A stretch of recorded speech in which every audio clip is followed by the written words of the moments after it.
Assalamualaikum warahmatullahi wabarakatuh. Perkenalkan, saya Rianti dengan NIM 0520000636 dari Prodi Sistem Informasi UPBJJ Bandar Lampung. Di video kali ini saya akan mengerjakan tugas 1 mata kuliah Administrasi Jaringan dengan deskripsi tugas sebagai berikut. Anda adalah seorang administrator jaringan yang bertanggung jawab merancang dan mengimplementasikan jaringan komputer untuk sebuah perusahaan yang sedang berkembang. Perusahaan ini memiliki kantor pusat dengan 3 departemen serta 1 kantor cabang di kota lain. Spesifikasi jaringan untuk kantor pusat, Departemen Penjualan 50 perangkat, Departemen Pemasaran 30 perangkat, TI 10 perangkat, server 5 perangkat, dan tersedia koneksi WAN menuju kantor pusat. Untuk kantor cabang, total perangkat 20 perangkat dan tersedia koneksi WAN menuju kantor pusat. Dengan alamat IP yang tersedia 192.1.10.0/24. 24 ini adalah subnet mask. Jadi semakin besar subnet mask, misalkan 25, 26, 27, maka semakin kecil kapasitas untuk menampung IP dan hostnya. Subnet masknya 24 ini artinya tersedia 256 host atau 254 IP. Jadi saya memakai tabel di sini. Untuk 24 ini masuk ke kelas C. Jadi semakin besar kelas yang ditampung, masuk ke kelas B dan kelas A. 24 ini masuk 256 host karena perangkat yang bisa dipakai hanya 254. Yang 2 dikurangi untuk network address dan broadcast address. Begitupun semuanya dikurangi 2. 128 dikurangi 2 menjadi 126. 64 dikurangi 2 jadi 62 dan seterusnya. Kemudian untuk tabel subnettingnya, pastikan alokasi IP tidak hanya mencukupi kebutuhan saat ini, tetapi juga menyediakan ruang untuk pertumbuhan di masa depan. Misalkan kita ingin upgrade, jadi sudah ada ruang IP yang kita sisakan dari awal. Jadi misalkan kita tambah di sini untuk memberi ruang, tambah 10, jadi 60, di sini 40, di sini 30, kemudian server 10. Kita tuliskan saja penjualan 60, pemasaran 40, dan seterusnya. Untuk kantor cabang 30. Kemudian subnet masknya kita buka nih. Kebutuhan 60 ya. Di sini kita membuka tabel. Di sini 24. Jadi 26. Untuk hostnya 64 dikurangin 2 nanti 62. Jadi untuk subnet masknya tetap sama di sini 255.255.255.192. Sama kita tuliskan di sini titik 192. Kemudian untuk network address ini adalah identitas jaringan. Nah, identitas jaringannya di sini tadi sudah ditulis di IP yang tersedia di sini. Kemudian subnet masknya yang ditampung IP adalah 64. Di sini disable rank itu IP yang bisa digunakan untuk perangkat. Jadi yang bisa digunakan 1 sampai 62. Jadi enggak 64 semua ya, dikurangin 2. 1 untuk broadcast address, yang 1 untuk network address. Jadi untuk penambahan di sini network address dari 0 ke 64. Kita ambil yang 26 tadi, di sana ada 64 host 0 ditambah 64 jadi 64 dikurangin 2, 62 Di sini 63. Jadi untuk pemasaran 40, kebutuhan hostnya 40, kebutuhan hostnya 40 di sini. Kita ambil yang 26. Jadi masih sama. 64 ditambah 64. 64 dikurangin 40, yang kita butuhkan 40, jadi masih sisa 24. Di sini 64 ditambah 64 sama dengan 128.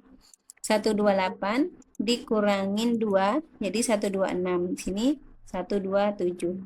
Untuk TI-nya membutuhkan 20 host. 20, kita ambil yang 27.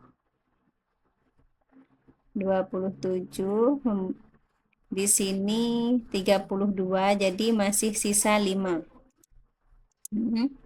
Masih sisa 5. Jadi ini 128 ditambah 32 hasilnya 160.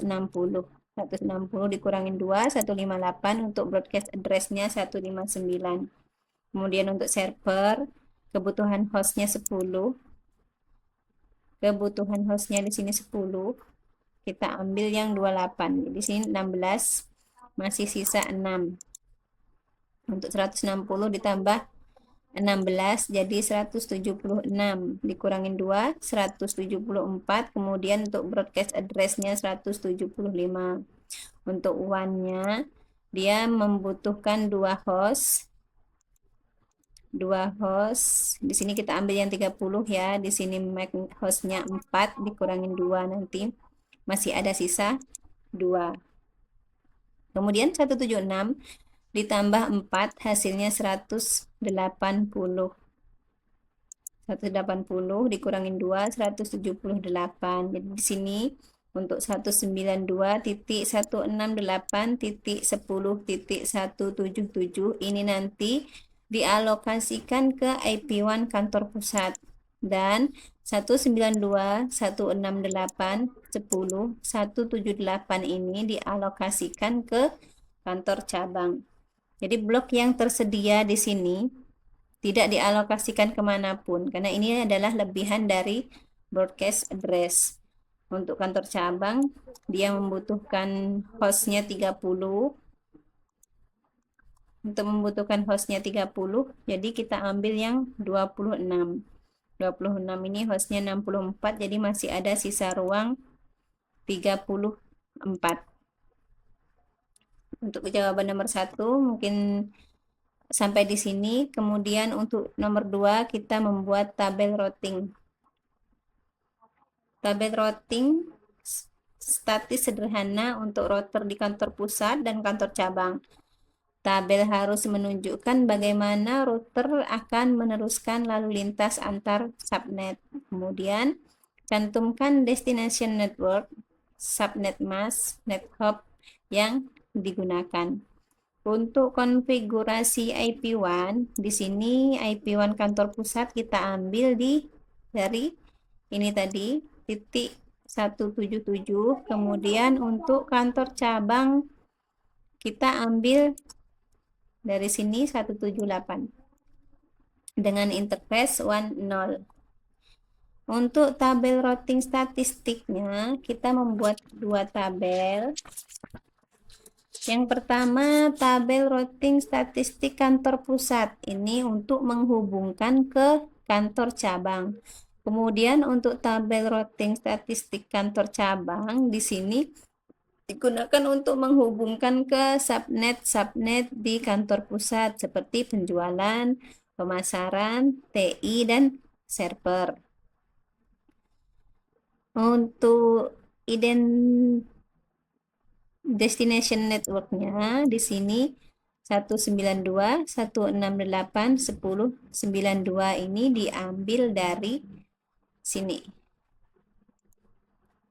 Kemudian ini identitas jaringan kantor cabang. Kemudian untuk yang di sini net hop-nya Kantor pusat menuju kantor cabang harus melewati IP1 kantor cabang. Di sini IP1 kantor cabangnya. Kita ambil dari sini. IP1 kantor cabang. Nah, dengan interface 10 ya. Untuk di sini jaringan lokal, jadi tidak perlu ada NetHub karena masih satu jaringan dan otomatis nanti langsung terhubung. Destination network-nya sama untuk pemasaran di atas pemasaran ini, kemudian untuk TI di sini server masih sama ya. Kemudian untuk yang kedua, tabel routing statistik kantor cabang. Di sini kantor cabang menjangkau subnet di kantor pusat. Ini dengan destination network 192.168.10.0 dan NetHub-nya adalah IP1 kantor pusat di sini. Jika kantor cabang ingin ke subnet kantor pusat seperti penjualan, pemasaran, divisi TI, dan menuju ke server harus melalui IP1 kantor pusat di sini, baru bisa ke jaringan destination network di sini. Mungkin ini sekian penjelasan untuk tugas 1 administrasi jaringan. Apabila ada kekurangan, mohon maaf, dan wabillahi taufiq wal hidayah. Wassalamualaikum warahmatullahi wabarakatuh.